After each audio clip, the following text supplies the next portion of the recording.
Assalamualaikum warahmatullahi wabarakatuh. Pertama-tama, saya ingin memanjatkan puji syukur atas kehadiran Allah Subhanahu wa Ta'ala, karena berkat rahmat dan hidayahnya lah sehingga kita semua bisa berada di tempat kita masing-masing, dan saya berdiri di sini yang bertugas untuk menyampaikan materi. Tak lupa pula saya haturkan kepada haturkan salat dan taslim kepada junjungan kita Nabiullah Muhammad SAW yang telah berperan mengantarkan umat manusia dari zaman jahiliyah menuju zaman yang terang benderang seperti yang kita rasakan pada saat sekarang ini. Baiklah, langsung saja saya akan mencoba menjawab beberapa soal yang diberikan kepada saya, yang mana soal yang pertama berisi: jelaskan bagaimana World Wide Web dapat menjadi contoh dari resource sharing dengan teknologi client server. Yang mana resource sharing itu merupakan motivasi utama dalam pengembangan sistem terdistribusi. Resource atau resource sharing itu berasal dari bahasa Inggris yang artinya berbagi sumber daya, di mana resource atau sumber daya itu merupakan sebuah perangkat keras atau sebuah virtual system yang terhubung ke sebuah sistem. Untuk sistem komputer memiliki beberapa resource sharing, yaitu contohnya printer, ada hard disk, dan ada memori, dan lain-lain. Kemudian untuk virtual system, bentuk sumber daya atau resource berupa waktu CPU, ada file-file yang berupa koneksi ke jaringan internet. Seperti yang kita ketahui bersama, bahwa resource itu dikategorikan atas perangkat keras dan virtual system. Berikut saya akan memaparkan beberapa contoh resource atau sumber daya, baik itu perangkat keras maupun virtual system. Yang pertama ada CPU time.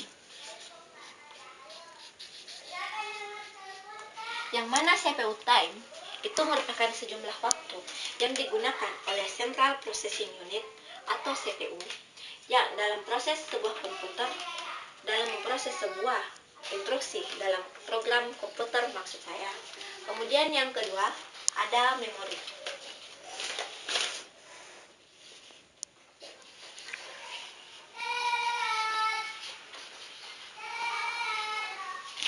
Di mana memori itu merupakan tempat penyimpanan data. Memori yang digunakan bisa berupa RAM, yang mana RAM itu merupakan singkatan dari Random Access Memory. Selanjutnya, yang ketiga ada Network Throughput.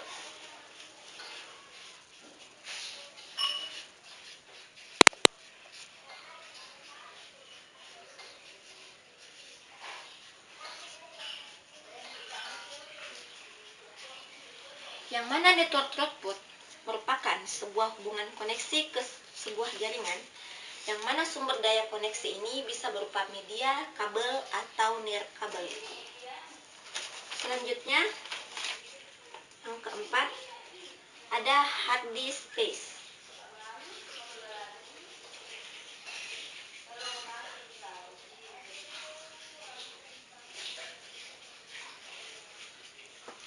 Yang mana hard disk space ini merupakan sebuah penyimpanan data yang mempunyai kapasitas yang cukup besar. Hard disk juga bisa digunakan sebagai virtual memory seperti yang kita paparkan sebelumnya. Yang selanjutnya, yang kelima, ada electrical power atau listrik.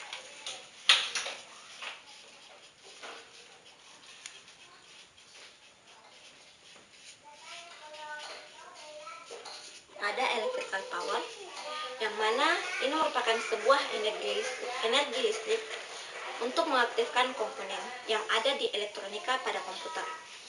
Listrik akan diatur penggunaannya untuk secara perangkat lunak, yang berperan di sini adalah sistem operasinya. Selanjutnya, yang keenam itu ada peripheral input dan output.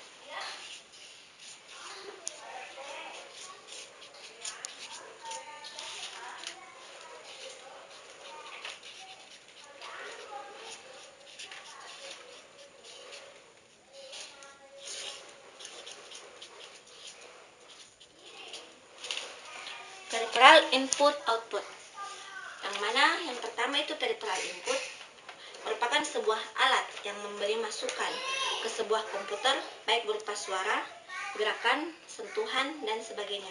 Contoh dari peripheral input yang sering kita lihat itu ada berupa mouse, ada keyboard, dan lain-lain. Sedangkan peripheral output itu sendiri itu merupakan alat yang sebagai media keluaran dari hasil proses komputer.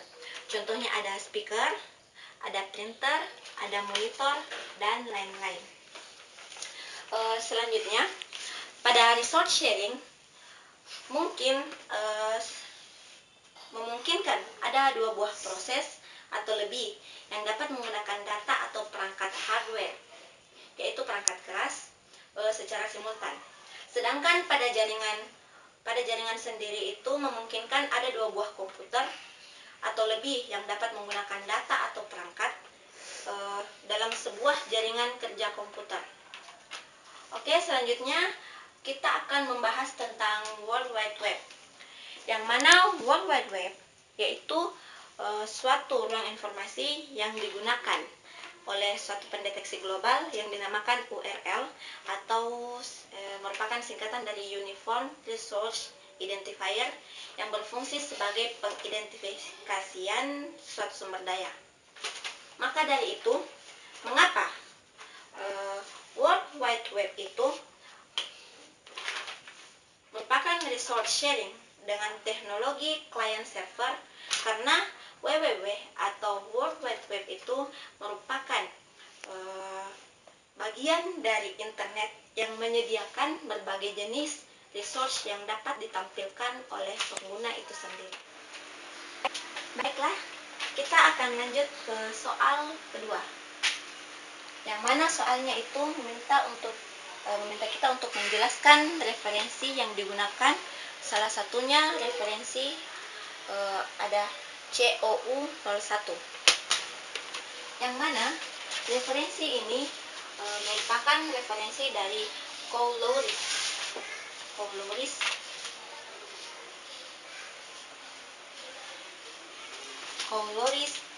G. Dollimore.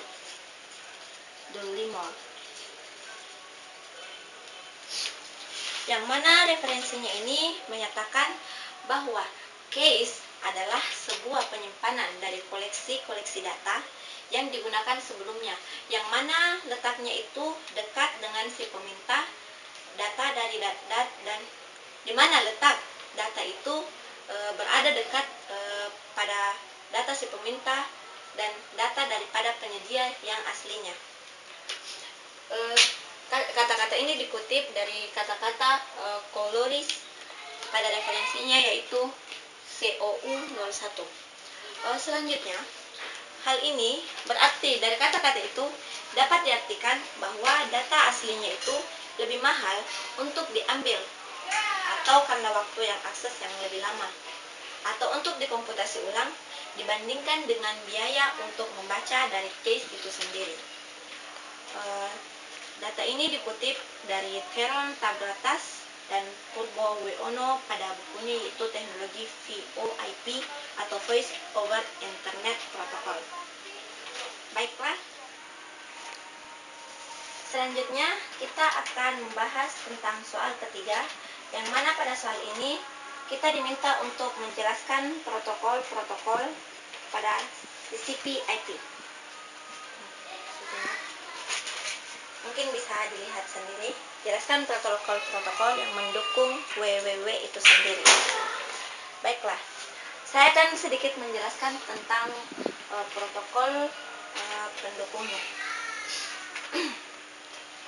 Protokol-protokol yang mendukung WWW atau World Wide Web diantaranya yang pertama ada protokol TCP atau IP.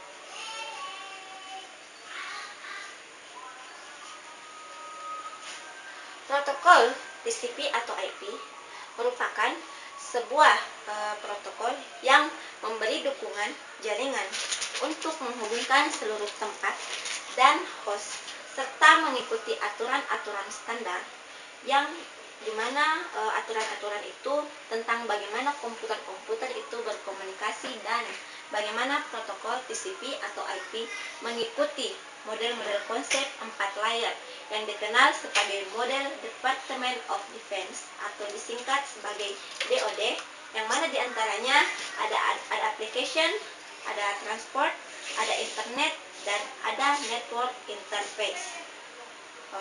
Jaringan yang dimaksud tersebut antara lain, yang pertama ada jaringan internet protokol atau IP.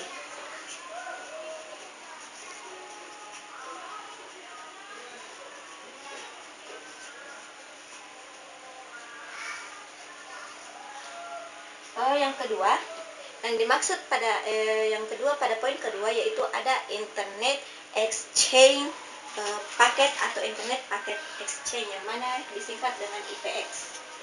Internet paket exchange. Selanjutnya ada local area network atau disingkat LAN. Ada LAN. Kemudian yang selanjutnya ada yang namanya enterprise network atau disingkat dengan IN. Enterprise network.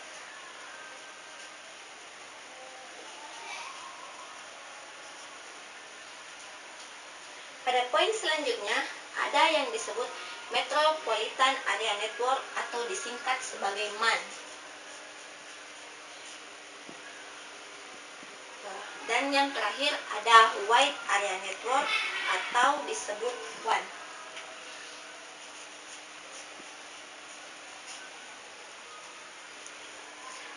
Ini merupakan bagian-bagian yang terdapat pada protokol TCP/IP. Yang pada poin kedua ada yang disebut dengan protokol multimedia dan QoS.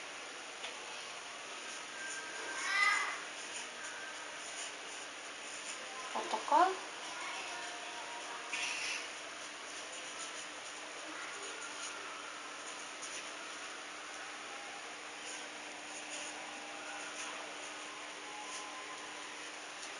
mungkin cukup jelas di sini QoS.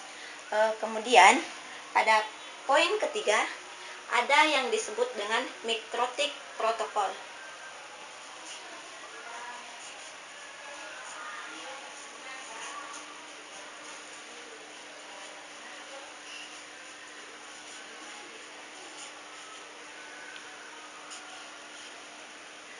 Selanjutnya ada yang disebut dengan OSI layer protokol.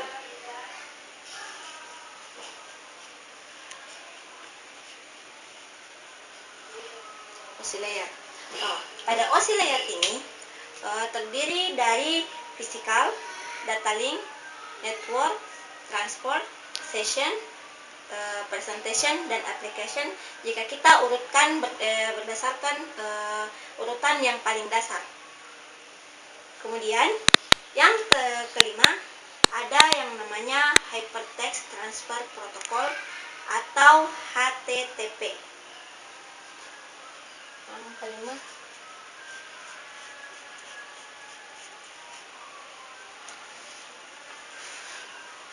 HTTP atau Hypertext Transfer Protocol merupakan protokol yang digunakan untuk mentransfer dokumen dalam World Wide Web atau WWW, di mana protokol ini merupakan protokol ringan dan tidak berstatus generik yang dapat digunakan pada berbagai macam tipe dokumen. Jadi itulah tadi bagian-bagian dari protokol-protokol pendukung WWW, yang intinya bagian-bagian itu ada protokol TCP/IP, ada protokol multimedia atau QoS, ada Mikrotik protokol, ada OSI layer, dan ada HTTP. Mungkin cukup sekian tadi pembahasan soal yang diberikan kepada saya. Apabila ada kekurangan kata maupun kesalahan dalam membawakannya, mohon dimaafkan. Akhir kata, billahi taufiq wal hidayah.